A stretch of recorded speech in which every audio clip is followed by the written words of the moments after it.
When the COVID-19 pandemic hit, global trade ground to a halt. Around the world, people were scrambling to buy essentials as supermarket shelves emptied. But in the UAE, a country that relies on imports for more than 90% of its food, supermarkets appeared to have more than enough. The government repeatedly assured people there would be no shortages. This is the story of how the UAE, a desert country, began preparing for just such a food crisis over a decade ago. You're listening to Beyond the Headlines. I'm your host, James Haynes-Young. In recent years, food security has become a global topic. How do we keep growing populations fed, healthy, and do it in a way that's sustainable? In 2020, this became a real issue as borders closed, flights stopped, and ports shut down.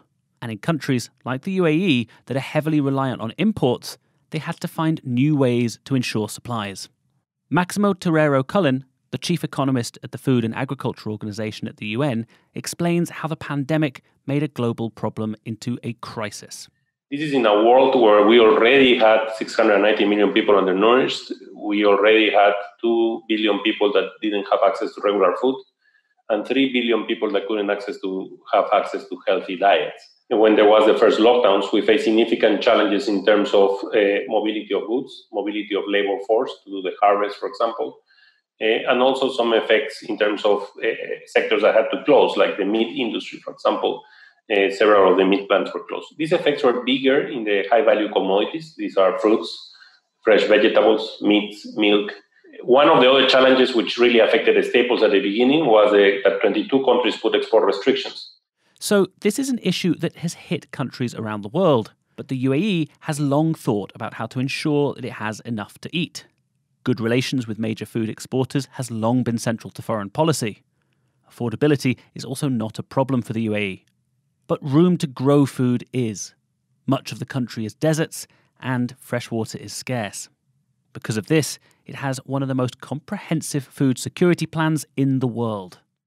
As far back as 1946, Sheikh Zayed, the founding father of the UAE, was already talking about water conservation and food sustainability. He became known as the man who turned the deserts green. So it's always been a consideration for the UAE, but it became a higher priority for the government after a crisis in 2007 and 2008. The cost of many foods skyrocketed, with most doubling or more. The average cost of rice tripled in just 6 months. The reason? Mostly food commodity speculation. Traders on the floors of stock exchanges around the world pushed up prices, spooking countries that grow large amounts of rice, who looked to restrict sales to ensure their own people could afford to buy the staple. That restricted the availability to the markets, pushing the prices up further. This, in turn, pushed the poorest people in the world into a dire situation. The UAE, that relies so heavily on the international markets for food, took action. It leased or bought land abroad to secure supplies, and in 2009 it set up a national food reserve, stockpiling non-perishable items for a time of crisis. It was this that helped carry the UAE through the first few months of the global pandemic this year. But the 2007-2008 disruption also spurred the government to take further action. While the economic and political stability means that the UAE isn't considered to have an issue with supply, in 2017 it appointed the first Minister of Food Security. Cullen boils down food security to 2 key ideas.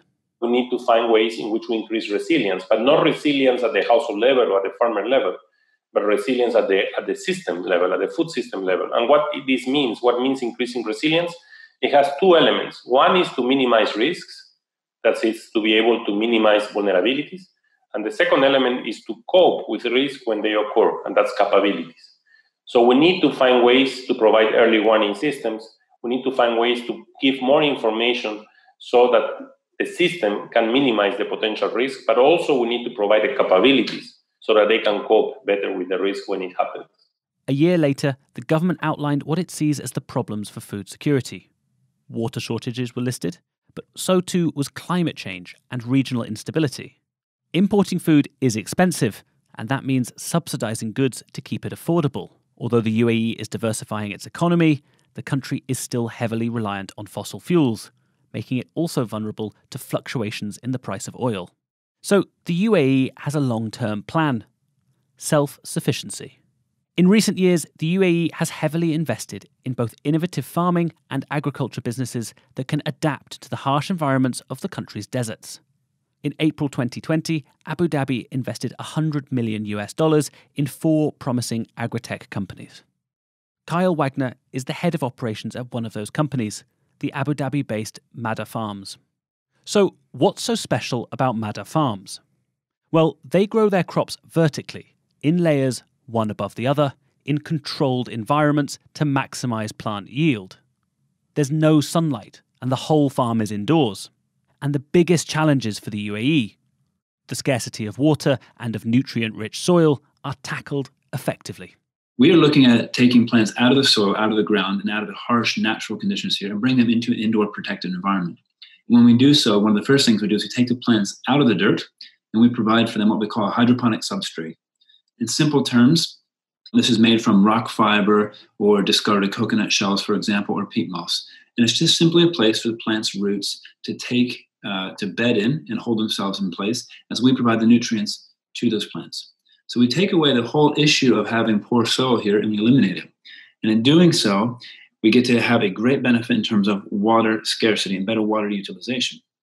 And we do that because as we're delivering the nutrients to the plants, we're capturing it in a closed loop system, filtering it with UV and particulate filters, and passing it back to the plants continuously.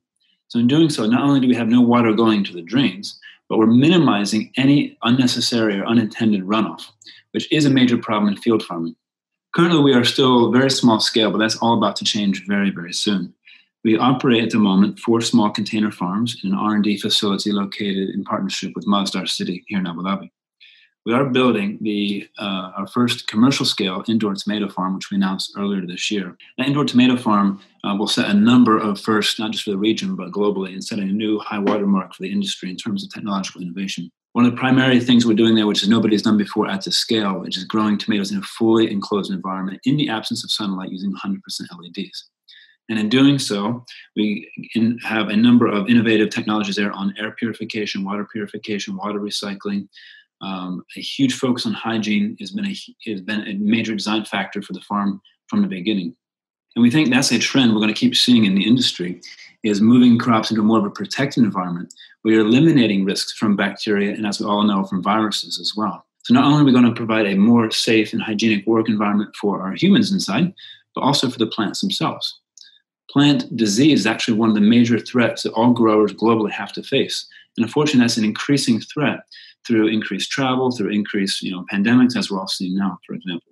A lot of these changes mean that being in the desert is no longer a problem, but it also has broader implications for another major issue: the impact on the climate and sustainability.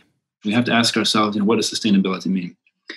If we look at where we get our food from, currently, as about 90% of perishable food is imported via air freight, we have to first address that is obviously very, very unsustainable. So the improvement there is, first of all, to grow domestically. And then the question is, how do we grow domestically in the most sustainable way possible?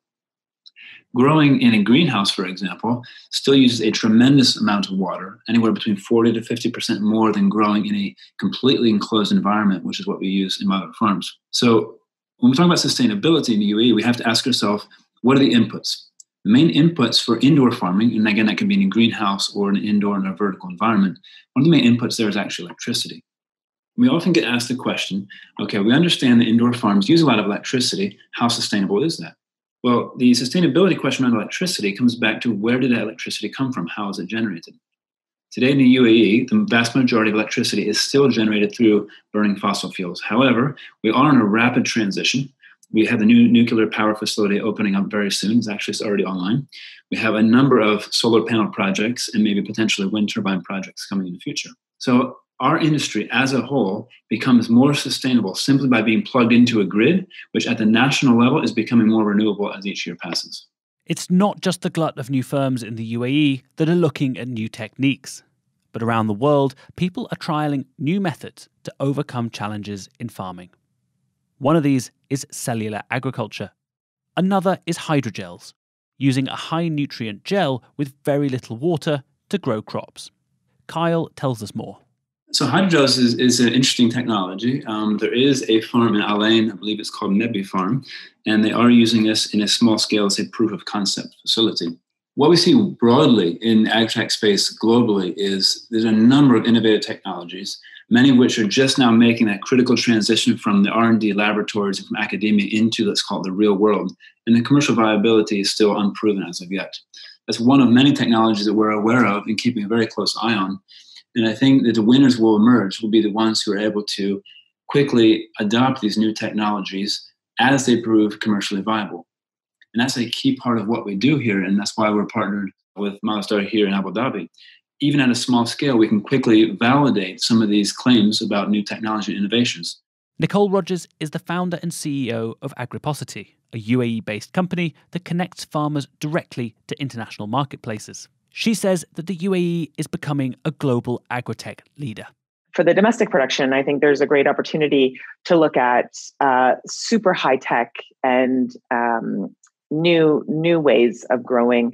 So I'm very, very long on the UAE investing in cellular agriculture and using maybe an unconventional crop for a very conventional feeding purpose. So I don't think the UAE will do away with dairies anytime soon, but I do think we should be looking at algae and a lot of alternative protein sources for some of our important, what we would deem as necessary for food security, local food production industries. So poultry, egg production, milk production, I don't see those industries going away. But then at the same time, offsetting with a cellular component. So there's lots of ways around the world where people are, creating non-dairy cheese and non-dairy alternatives. And there's no reason why the UAE shouldn't participate in a big way for two main reasons. One, the environmental conditions just make sense to explore things that don't rely on environment.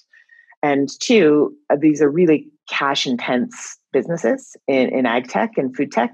And I think the UAE has a leadership role to play. I might even go so far as to say a global responsibility to invest in these technologies and invite them into the ecosystem to build greater food security. So I think there's a balance between, still importing and smartly importing, but also, being wary to invest domestically in things that are cash intensive and really focus on, technologies that don't require environmental inputs.